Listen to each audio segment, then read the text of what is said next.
Hi guys. Hello. So we're back We are back. for a big Bittersweet Symphony. Part So one. bitter. So The bitter. bitterest of symphonies. Like the worst symphony There's I've ever really not heard. very much sweet to it. No. Bittersweet. Actually, no, it's not even bittersweet. It's just bitter. It's just bitter. We have the return of our ice hounds. The Americans are really just ruining the show this season. Oh yeah, they're all technically American. They're supposed to be American, that's right. Go Americans. Yeah, You thanks. are doing us wrong. But let's talk about the positive.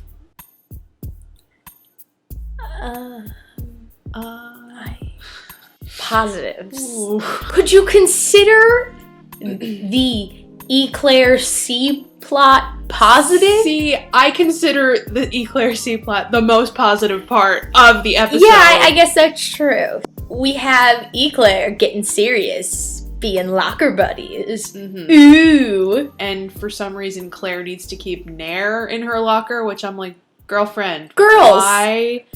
Do we do that? In school? Is that happening? Like, no. Nair is like smelly and it burns and like it's not something you use at school. Definitely not. And not something you have time to use at school. So like maybe Degrassi should put a ban on Nair. on there, yeah. Because it actually could be like really dangerous. This entire episode, I kind of felt like I wanted Dave to just leave the entire time. I was like, He was like, hey, we're friends, Eli, right? And I'm like, no, you're not. What? No. When did that happen? You directed him in a show and now he's your friend? Get out of here. And it just kills me that every single time they're like, oh, the kids are too happy with Eclair. Let's create confrontation that That's doesn't exactly exist. what it was. Because you know what? They are a perfect couple. And you can't even give them conflict that we believe. Because What you it's gonna not do? True. So, writers, good try, but we don't believe you for one little second. That Claire is all of a sudden this slobbish gal. I guess. But it's a fail, because Eclair always survives and thrives, and you can't bring me down. So, Eli is concerned about the lumberjack. Mm-hmm. Eli, come on. Do you really have to be worried about, like, the guy on the brawny paper towels? Is that a problem? Nah.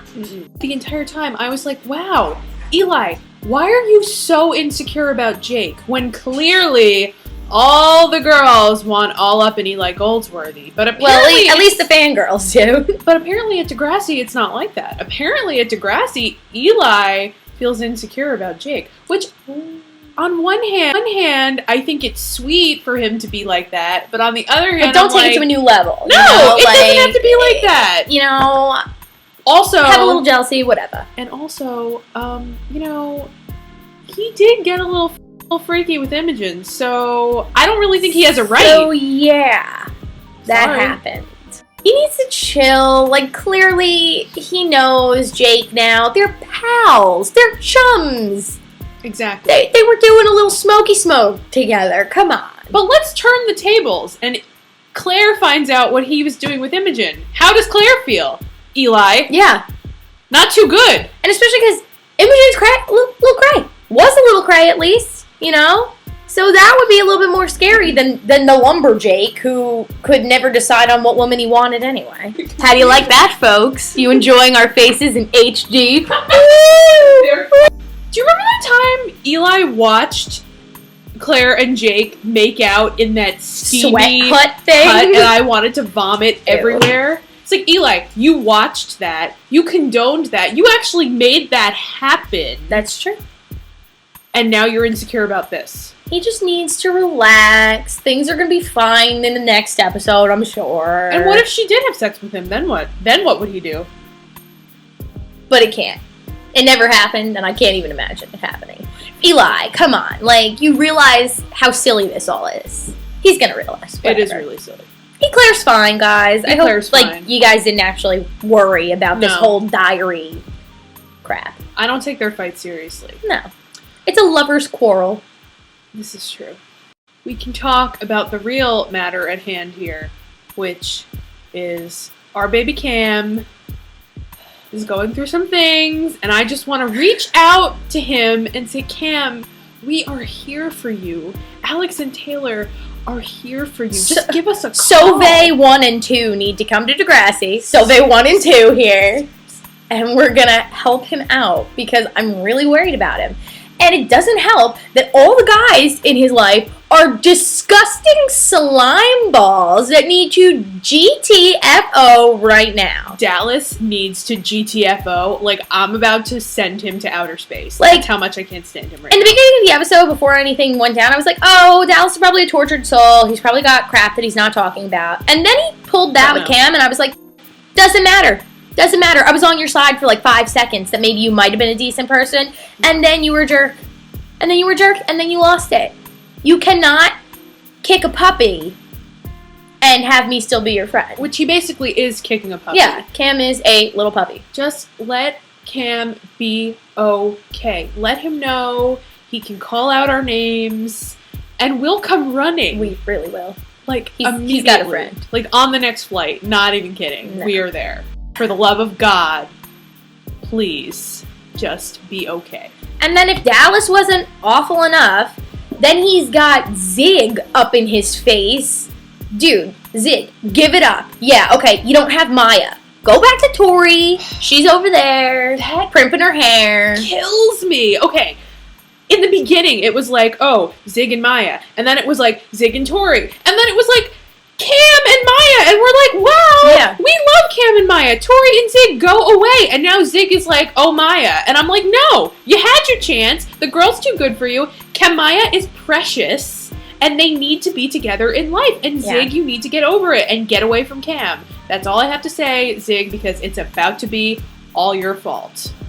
It's going to be history repeating itself, friends. He's going to be the new Spinner. And it's going to take a long time to redeem yourself because people don't love you the way that they love Spinner right now. You dig? Mm-hmm. You dig? Katie is going to hate him. Dude, I hope she does. She's going to hate him. Katie was, you know what? Katie was Cam's saving grace in this because she was. She let them have a little canoodle on the couch. She let them watch puppies on YouTube. And it was precious. Seriously though, Taylor, Hoot the Owl is about to be like the worst piece of like memorabilia in Maya's life, I think.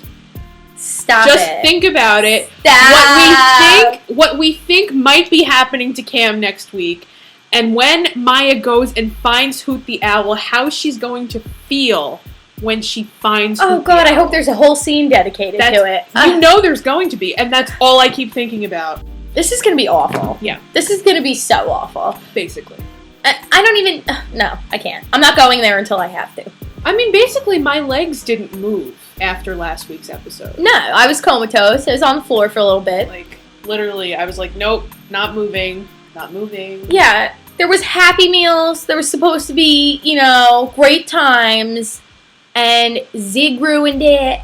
And Dallas ruined it. And, Allie was there. Yo, you know what? She totally did try to offer some help, and I feel like Dallas is like screaming at her next week that she didn't help him. But yo, she did more than you did. She did. Dallas. I have no problems with what Allie did. At least Allie did something, and that's a lot for Allie to even extend a hand.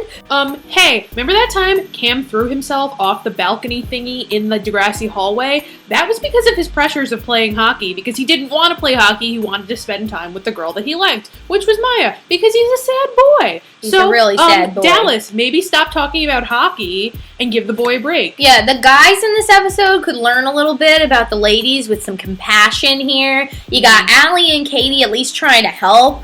And then you have Zig and Dallas just completely acting like these nasty, just, testosterone-filled jerks. And I just want to hit them. Happy Meals will never be happy again. Ever.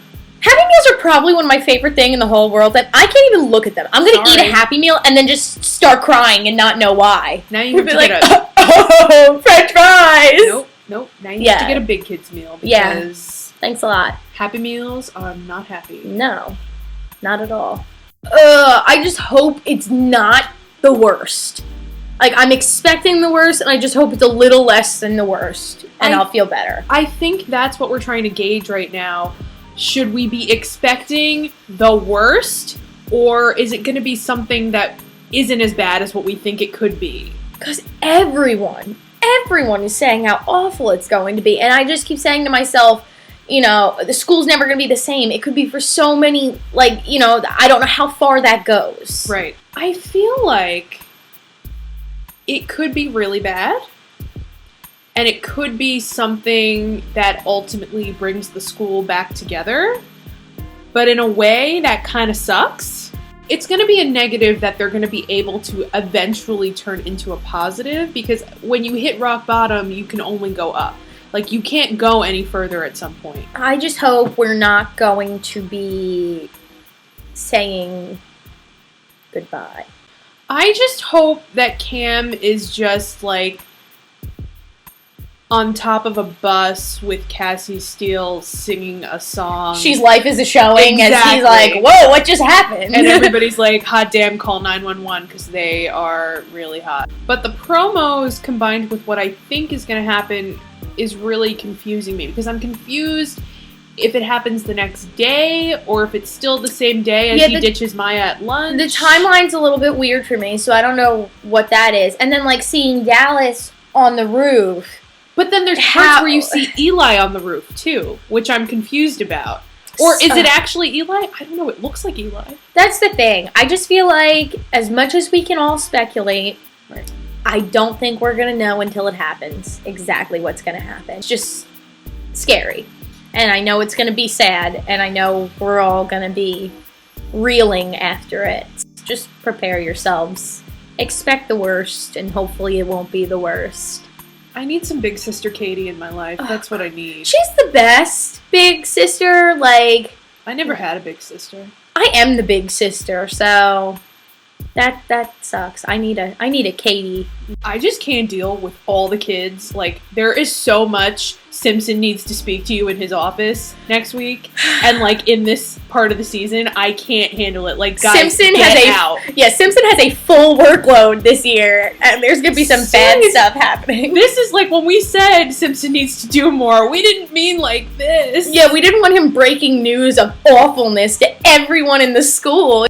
Where's the guidance in Degrassi? Because, you know, you need guidance counselors to counsel and guide, because we are leaders of tomorrow. Tell Cam in his little footy pajamas, I'd send him home with cookies and milk and say, everything's gonna be okay, Cam, you don't worry about it. But he hates his billet family. He hates his billet family, so he just needs to live with Maya and forever. Exactly. Like, why didn't that happen already? Why didn't the Matlins take him in? Where's her hip new mom? Is she gonna take him in? Exactly.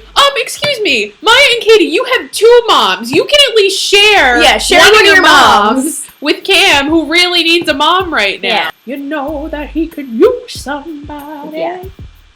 Someone like you.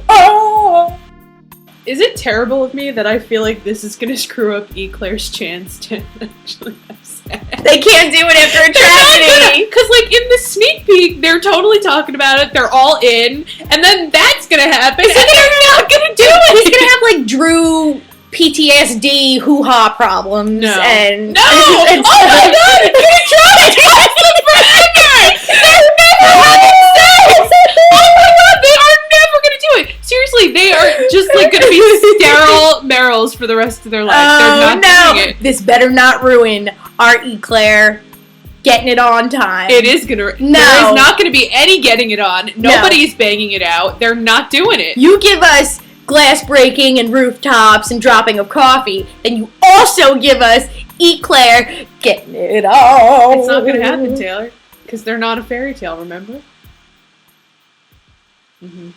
You forgot about that, didn't you? No, you just went there for me, didn't you? You just had to. This is why I would make a good guidance counselor, because I have to talk about what is real in life. Yeah. And what is real in life is Eclair's inability to just have intercourse. Yeah. If we were the guidance counselors, we'd be like, what are you two doing in this office? You have to go procreate! No, they would have the sweetest children that ever lived. They'd have crooked smiles and probably, like, the best hair color in the world. And they'd be, like, smart and nimble at the same time. They'd be great dancers. Like, they'd be beautiful. They'd be funny. The prettiest eyes that there ever were.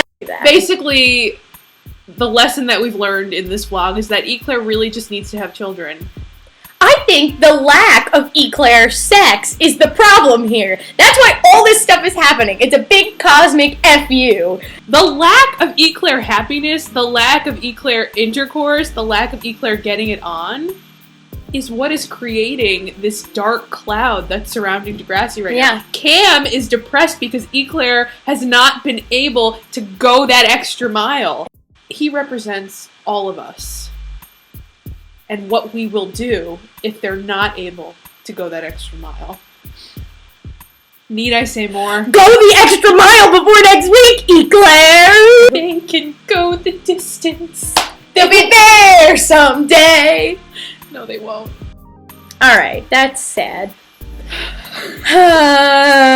Basically, I'm not. we just turned the situation into something utterly ridiculous. Yeah. But I actually believed it for a few minutes. Yeah, there was a brief moment where I thought, like, things could change and there could be a fairy tale and we wouldn't be sad next week. But we're going to be. Yeah. We're going to be. So just get your sad hats on, folks. We could be live streaming. Yeah, if you want us next to week. live stream, let us know. Maybe I don't we know can. if you really want us to Yeah. watch the episode with you next week, because that's... There'll be a lot of noise. Like, we'll be Yeah. screaming. I'm sure there's going to be crying. So choose wisely. If you want us to live stream, we'll definitely be live tweeting. For sure. Gotta love the tweeting. Yes. But don't know about the live streaming. Get ready for part 2. And maybe Eclair will take that extra step. No.